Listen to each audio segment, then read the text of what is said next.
세금 잘 알려주는 쌤 누나, 쌤 언니, 투자형 세무사 박소기 세무사입니다. 안녕하세요.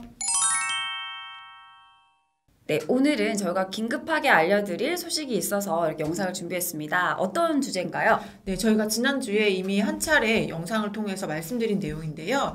1세대 1주택 비과세가 되는 고가 기준 가액이 9억에서 12억으로 완화될 예정이었는데 그 날짜가 확정이 되었습니다. 네, 바로 내일입니다. 네, 바로 12월 8일부터 12월 8일 이후에 양도하실 경우에는 양도가액이 9억 원이 아니라 12억까지는 비과세 적용이 100% 가능합니다. 네, 기존에 이 날짜는 이제 확정되지 않아서 12월 뭐 중순 정도로 보인다 이렇게 하는 바람에 사실 그러면 이제 잔금이 보통의 양도 시기가 될 거라서 잔금을 밀어줍시다 뭐 이런 이제 설랑설레들이 많았는데요. 네. 이런 문제가 있어서 빠르게 결정이 된 것 같아요. 네, 이 고가주택 1세대 1주택 비과세가 되는 9억 원 12억 이 문제는 시행령으로 개정이 가능한 상황이었기 때문에 오늘 12월 7일에 국무회의 의결을 통해서 확정이 되었고 내일 바로 공포되면 시행이 된다고 하네요. 네, 실제로 1세대 1주택분의 이제 그런 비과세 혜택이 커지니까 납부세액이 좀 차이가 나더라고요. 네, 많이 나죠. 왜냐하면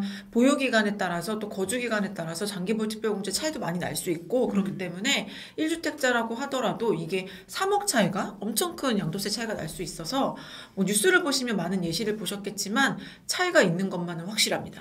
네. 그래서 구독자분들께서 저희 댓글에 남겨주신 걸 보니까 좀 이제 헷갈려 하시는 분들이 있는 것 같아요. 네. 그러면 나는 집을 1주택을 하나만 가지고 있고, 현재, 이제 12억이기 때문에 그럼 세금 다 안 내나요? 라고 질문하시는데, 그래도 1세대 1주택 비과세 요건은 갖춰야겠죠. 예, 맞습니다. 여기서 말하는 게 무조건 12억까지는 세금 없어요. 이게 아니라 1세대 1주택자가 주택을 처분할 때 12억까지는 비과세 한다는 뜻이기 때문에 앞에 내용인 1세대 1주택 자가 요거를 먼저 채우셔야 되는 거죠. 네, 세법에서 말하는 1세대 1주택 비과세 요건이 어떤 건가요? 네, 현재 비과세 요건은 일반적으로는 1세대 1주택자가 2년 이상 주택을 보유하고 양도했을 경우에는 비과세 적용이 가능하죠. 네, 원래는 보유기간 요건만 있었는데요. 여기에 거주 요건이 강화됐죠. 네. 거주 기준은 17년 8월 2일 이후 취득하는 조정 대상 지역 내에서 취득하는 경우에는 2년 거주도 채우셔야 됩니다. 네, 뿐만 아니라 2021년 1월 1일 이후부터는 이 보유기간의 카운트가 되게 중요해졌는데요.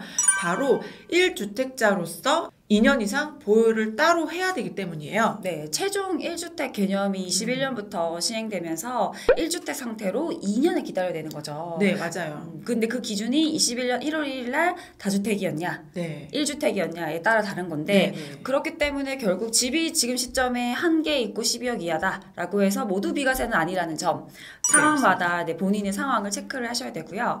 그러면 이제 일시적 1세대 2주택도 가치 기준이 바뀌는 건가요? 가치 기준이 바뀌는 거 당연합니다. 1세대 2주택인 경우라고 하더라도 요건이 특례 요건에 충족한다면 1세대 1주택자로 보아서 비과세 요건을 적용해 주는 거기 때문에 마찬가지로 12억까지는 100% 비과세가 가능합니다. 네, 마찬가지로 근데 일시적 1세대 2주택도 요건이 굉장히 많이 변천사가 있잖아요. 그 취득 시기라든지 취득 장소, 조정인지 비조정인지에 따라서 요건이 다른데 그건 꼭 체크를 해보셔야 되겠습니다. 네, 이번에 바뀌는 거는 다른 것들이 바뀌는 게 아니라 9억 원이 12억으로 개정되는 거니까 다른 요건들은 반드시 지켜야 된다는 거 잊지 마셔야 될 것 같고요. 네, 그래서 이렇게 1세대 1주택 비과세 요건이 되는 고가주택 기준이 9억에서 12억으로 개정되면서 관련된 고가주택의 개념에 대해서 헷갈리는 게 많은 것 같아요. 네, 과거에는 이제 고가주택, 뭐 세법이나 이런 기타 유사하게 9억 기준밖에 없었는데요. 지금 현재는 세법뿐만 아니라 뭐 대출이나 이런 각각 곳곳에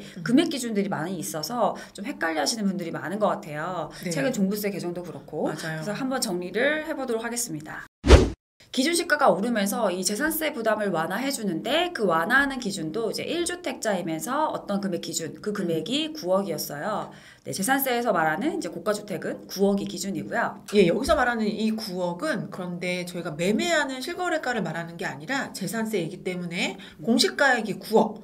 요거를 말하는 거니까 1세대 주택 비과세랑은 완전 다른 개념인 거죠? 네, 재산세에서는 공시가격 9억. 네. 네, 다음으로는 이제 LTV, 뭐 기준이 40에서 뭐 20으로 바뀌고 또 대출 불가 기준 이런 것들이 생기는 기준. 네네. 주택담보비율 LTV 규제 대상이 되는 이 고가주택의 기준은 시세 9억 원을 말합니다. 네, 9억 기준으로 이 요율이 대출 가능 비율이 달라지게 되고요. 네. 다음으로는 종부세, 최근에 개정이 됐죠. 종부세에서 말하는 그 공제금액, 1주택 공제금액은 11억이 됩니다. 네, 그래서 6억을 공제하고서 거기 추가적으로 5억을 더 공제해주는 시스템으로 진행이 되는데 어쨌든 여기서도 11억으로 완전 다른 숫자가 나오게 되고 이 11억의 기준은 시가나 뭐 시세나 이런 게 아니라 똑같이 공시가액이 기준이 됩니다. 네. 다음으로는 이 소득세에 나온 양도소득세에서 고가주택 12억 원으로 지금 바뀌었고요. 네, 마지막으로 주택담보대출이 아예 안 되는 경우가 있잖아요. 또 예, 이렇게 고가주택의 기준이 한 가지가 더 있는데 이때는 15억이 적용되죠.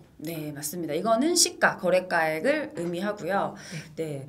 그래서 이렇게 정리해보면 어떤 거는 이제 기준시가고 어떤 거는 시가고 좀 금액이 뭐 9억도 있고 11억도 있고 12억도 있고 15억도 있어서 헷갈리실 수 있는데요. 맞아요. 그렇기 때문에 여러분들이 고민하고 있는 세금이 어떤 세금인지 재산세인지 아니 세금이 아니고 대출인지 아니면 뭐 종부세인지 양도세인지에 따라서 기준이 아예 달라질 수도 있고 금액도 달라질 수 있기 때문에 잘 확인해 보셔야 될 것 같아요.